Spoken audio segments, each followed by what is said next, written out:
Hey everyone, Richard Metal Fan here, bringing you guys another old school album review in the series that of the discography I'm talking about, and I'm really glad we finally got to this point. And today we are gonna be talking about Painkiller by Judas Priest. Now, finally, I've finally got this on vinyl yesterday. Here's a gatefold simple black vinyl, and of course I have it on the CD, the original CD of it, and of course I also have a cassette tape of it. But yeah, that's not what we're talking about. We're going to be talking about Painkiller itself, and holy fucking shit, Judas Priest come out with an amazing album. I mean, they just came out of the nowhere, just came out with a mind blowing album after really, their last couple albums were just kind of but I feel it was around this time where Judas Priest decided to change things up. They went with more of a speed metal, aggressive, thrashy kind of road, which I just wow. And honestly, it all started with them changing their drummers. And Dave Holland left. And one thing I forgot to mention on the Ram It Down review I did a few years back, I feel like Dave Holland kind of got old, and they actually used a drum machine on Ram It Down. He actually didn't physically play the drums on that.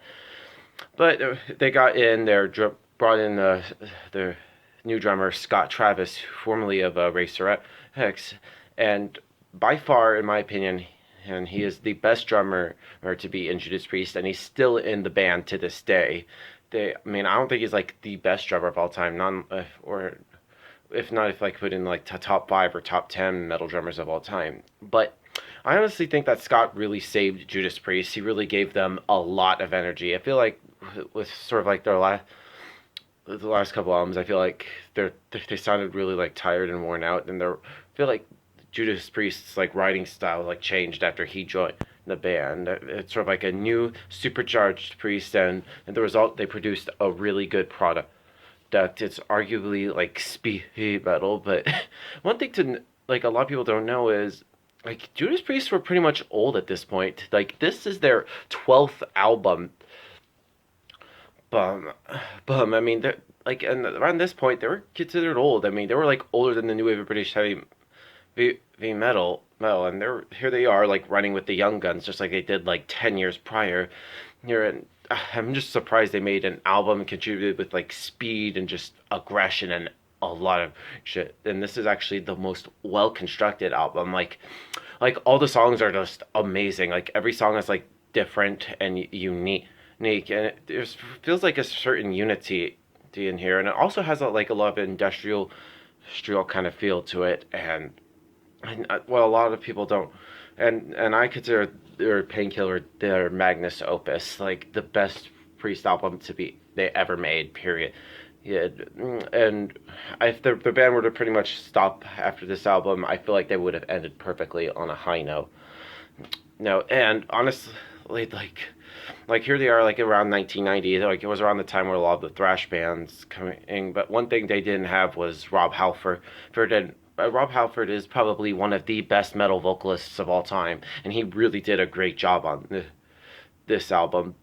This is probably, in my opinion, the best Rob Halford performance to date. Like his vocals are just mind-blowingly impressive. There's a great twin attack, and this sounds really great. The production is amazing. And let's also talk about this artwork by the way. This is just fucking badass, with like the angel riding on a motorcycle with like a dragon and shit. And just like the wheels look like metal like saw blades. It's just wow. Like a lot of people don't know is like the angel riding on this motorcycle is kind of inspired by Sad Wings of Destiny, and this album honestly bridges the gap in a lot of areas like speed and aggression. And I feel like it spawns a new movement, arguably, and album could inspired a new generation. I mean, like I said, really after this, if they stopped, they would have been remembered perfectly. Great production, vocals are awesome, guitars are good, bass is good, drums are good, and honestly, I think this is the best Judas Priest sounding album they have to date. It's just flawless. But yeah, let's dive into the albums finally track by track after rambling for almost 5 minutes.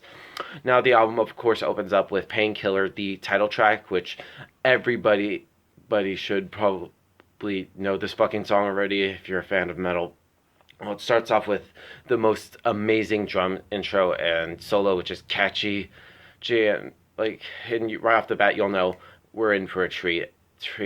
I mean, it's very aggressive, like very melodic, and just some phenomenal solos in there.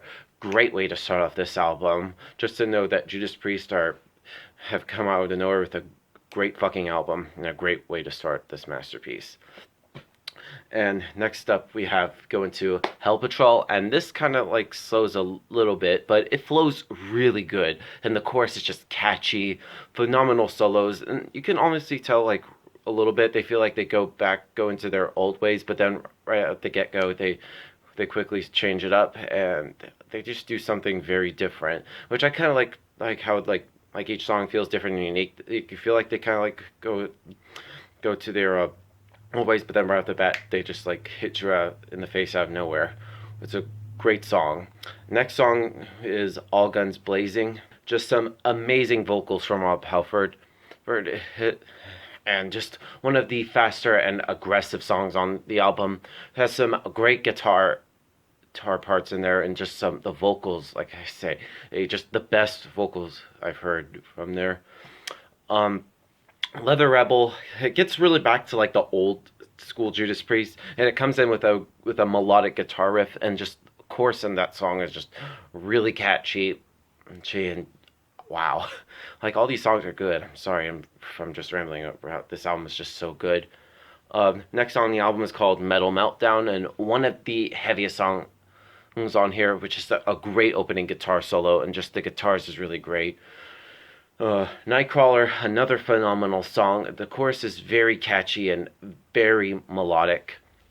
And Between the Hammer and the Anvil, in my honest opinion, my personal favorite song on the entire album, and I always like this song. It's just heavy, just a simple chord progression, which I don't know, something about it is just so effective. It's just a constant changing. I love that a lot. A Touch of Evil. Now, surprisingly enough, originally when I first heard this song, I had a problem with this. I mean, I just didn't know. No, I just didn't really think much about that song, and it didn't rub me away for a long time. And then I decided to give it an actual like really chance. And I really love the music interlude in there, and it just really gets slow out of nowhere. It's just so effective.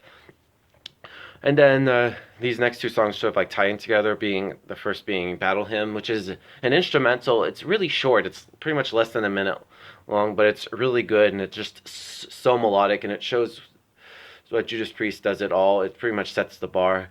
And then we go into One Shot at Glory, which in my opinion is one of the most underrated Judas Priest songs in my opinion. And it's a great way to end this album. End it all on a high note. It's very melodic and slower in there, but it's really heavy. And it showcases like melodic vocals from Rob Halford. And this song pretty much shows like the softer side of his vocals.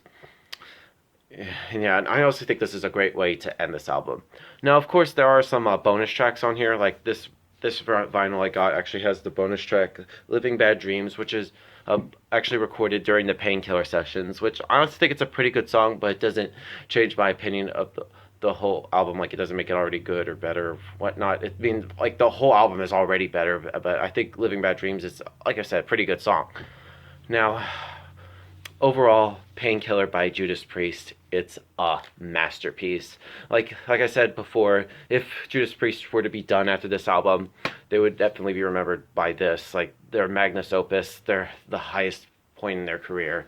Just wow.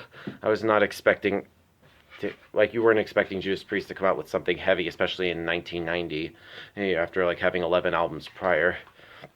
But yeah, if you haven't heard of this album, you definitely should. This is an album you definitely need to listen to. This is easily in my top 10 favorite albums of all time. And I honestly think this is one of the albums you should listen to before you die. And yeah, that's my review of Painkiller, guys. And if, like I said, you probably know what the score I'm gonna give. I'm gonna give Painkiller by Judas Priest a perfect 10 out of 10. Honestly, I would give it like a million out of 10. It's just that great. But yeah, that's my review of Painkiller, guys. Let me know in the comments what you guys think of the album, because I'm pretty sure everybody's gonna say it's a masterpiece. Why am I even asking that? But yeah, thank you guys for watching the video. See you all in the next one, and keep it metal.